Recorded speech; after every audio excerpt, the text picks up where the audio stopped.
Cool. So hello, everyone. My name is Maria. I'm here today to talk to you about data trends. So today we are going to cover data trends from AI-driven insights to data democratization. And I believe that it's important to understand those data trends um, to understand how they shape the way businesses make decisions in today's data-driven world. But before we start, I wanted to introduce myself and talk to you about a bit about my background. So I'm a product analyst. I have been working with data for over 7 years now. And throughout my career, I had the opportunity to work at a company called Makpo. It is a Ukrainian tech company that develops software for Apple devices. And also I worked at Bumble, and they develop dating apps. Currently, I'm going through kind of a transitional phase at my career because I'm getting ready to start my new role at Meta in early July. But also, I'm passionate about mentoring, and I currently mentor at Projector Mentorship Platform and Startup Bootcamp. Cool. Let's dive into the core of our discussion. But before we start, I wanted to share some recent statistics that illustrate the magnitude of data generation today. So in 2024, it's estimated that the world is generating over 300 million terabytes of data every day. Also, the volume of data generated globally is projected to reach 181 zettabytes by 2025. For context, in 2020, global data creation reached only 64 zettabytes, which means that from 2020 to 2025, data creation is expected to nearly triple. So now let's maybe explore how the role of data in business has evolved over time. And I believe that this evolution has fundamentally transformed how companies operate and compete in the market. So as a first stage, companies primarily relied on their internal data. So they could use only their internal data in order to make decisions. Then we moved to integration of external data sources. At this stage, companies started using market research data and other third-party data providers in order to gain broader insights. As a next step, businesses started using data extensively to drive strategic decisions across various functions. Following this, data became a commodity. So data began to be sold and purchased as a valuable asset. And today, we started integrating data into products. And it's evident in personalized recommendation systems, smart devices, and AI-driven applications. So we see that the landscape of data in business and continuously evolving, with data now acting as both a crucial asset for decision-making and a product in itself. And companies that effectively use the power of data gain a significant competitive advantage. Cool. Now let's talk about data in today's business landscape. What benefits does it offer to businesses? First of all, data enables data-driven decision-making. So businesses today rely on data to drive strategic decision, enhance customer experience, and optimize operations.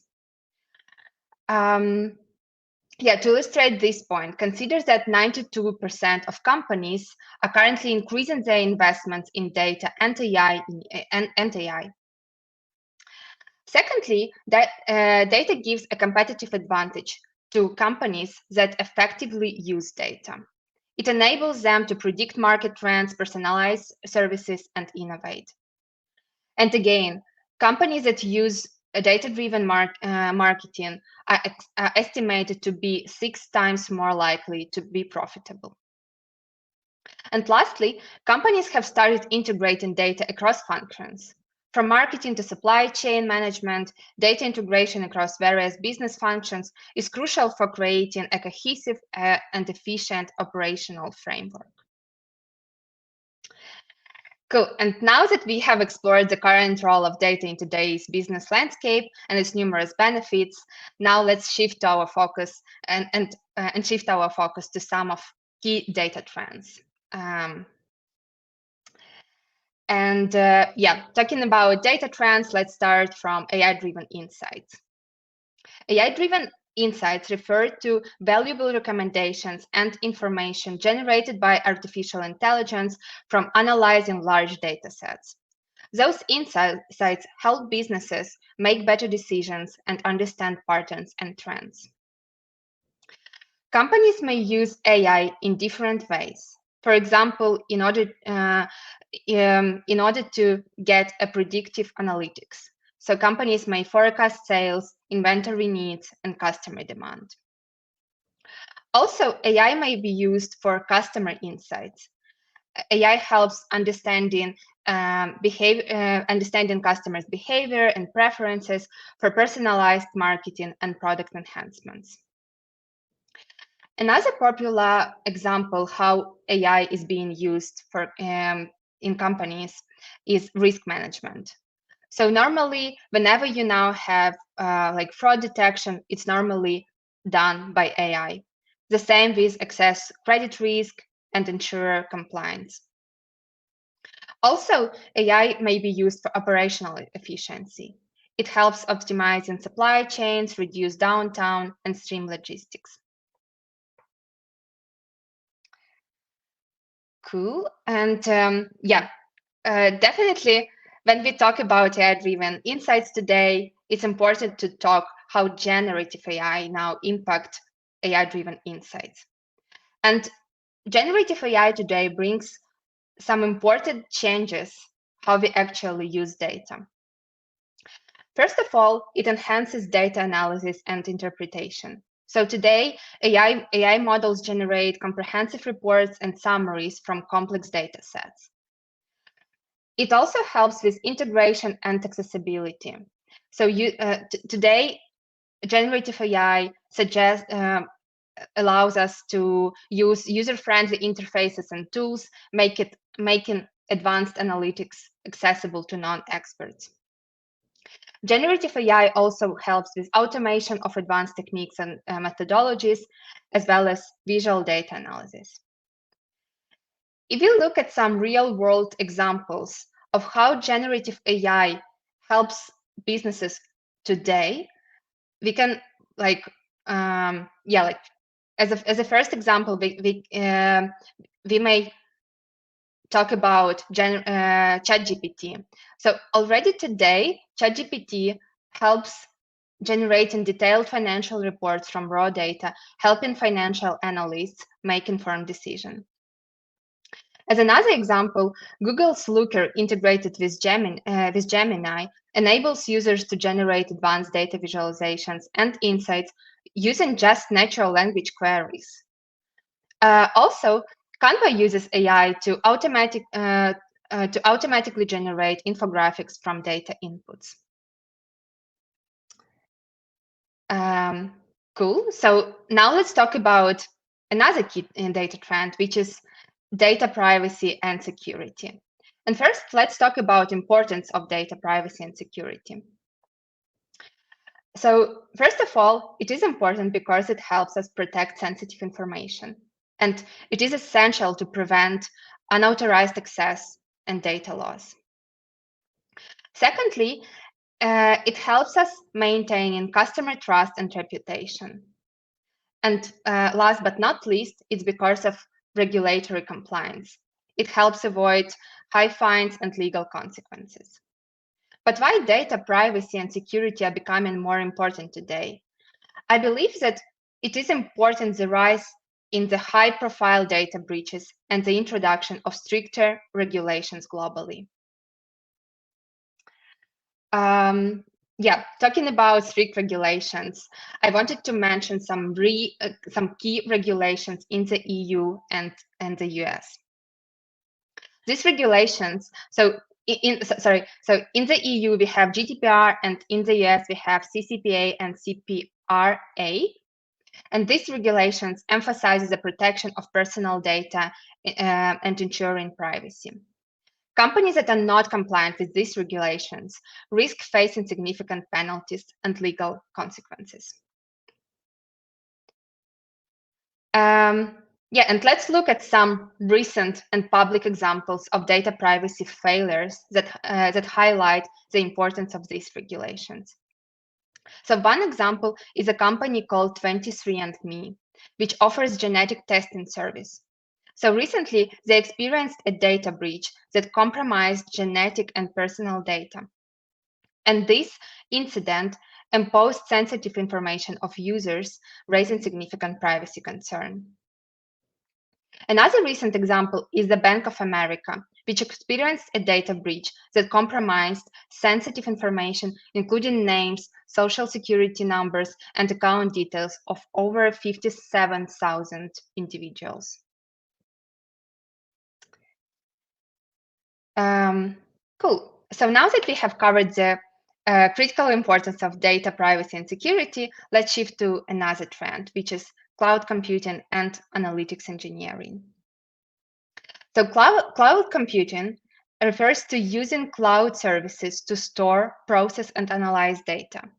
This approach allows businesses to leverage scalable and flexible cloud infrastructure to handle large volumes of data efficiently and cost-effectively. Talking about analytics engineering, analytics engineering involves building, deploying, and managing data pipelines and analytical workflows. It focuses on transforming raw data into actionable insights through structured and scalable processes. But why do these two trends go together? It's because cloud computing has significantly accelerated and enhanced analytics engineering. Cloud computing provides the necessary infrastructure and tools that make modern analytics engineering possible and more effective. Also talking about analytics engineering, I decided to cover some key benefits of it and why companies are currently shifting into this approach. First of all, it enhances data quality. So it improves data accuracy and reliability through automated testing and monitoring. Also, it offers scalability because scalable data plans that can handle increasing data volumes and complexity. It also offers better collaboration. So it offers better collaboration and transparency through version control and documentation. And last but not least, it's just more efficient. Streamlined data transformation process that reduced manual efforts and improved efficiency.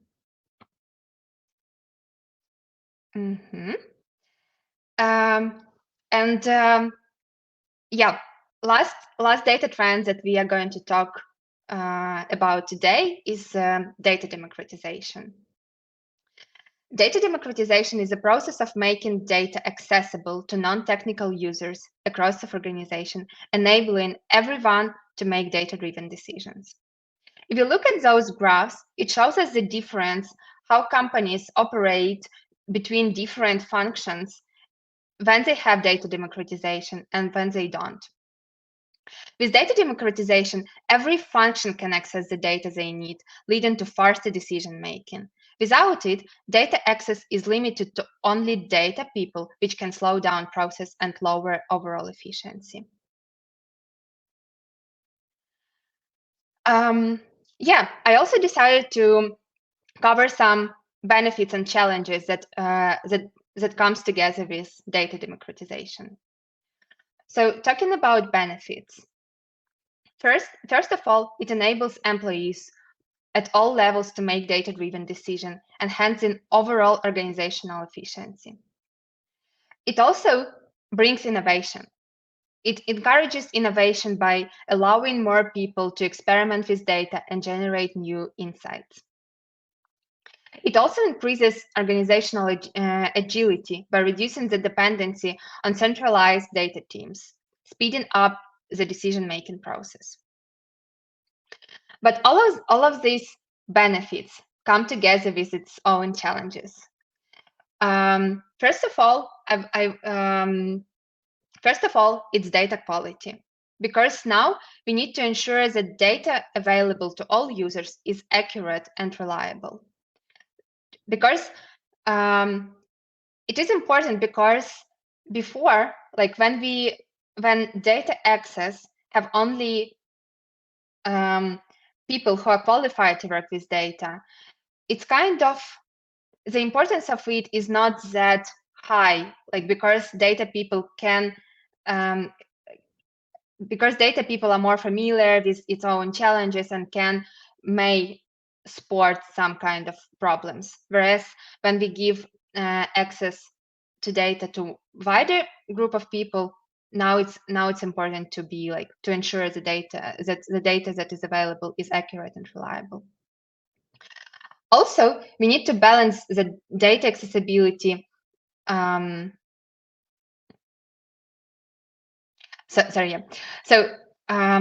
challenge is security. So now we need to balance data accessibility with the need to protect sensitive information.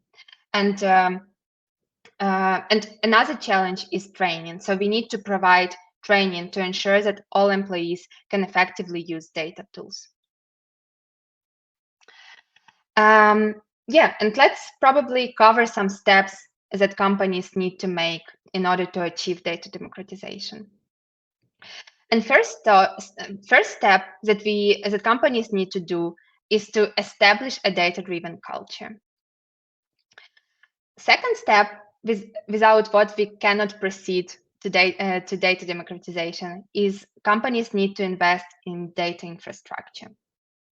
Then we may start implementing self-service analytics tools. Next, we need to ensure data quality and governance. And after that, we can start promoting data literacy. As a next step, we need to secure data access and compliance. And as a final step, we need to encourage collaboration and sharing. And kind of like the step that closes this cycle that we need to monitor and iterate with all of these steps. Cool, and it's actually all data trends for today. And I wanted to make a conclusion after us covering all the trends. So we could see that the exponential growth of data underscores the increasing importance of robust data management and analytics capabilities. And embracing data trends enables businesses to innovate faster, respond to market changes more swiftly, and maintain a competitive advantage. And if I could make some call to action to companies today, I would say, first of all, invest in data and infrastructure. Second, prioritize data privacy. And last but not least, foster a data-driven culture. Because I believe that everything starts from data-driven culture in companies.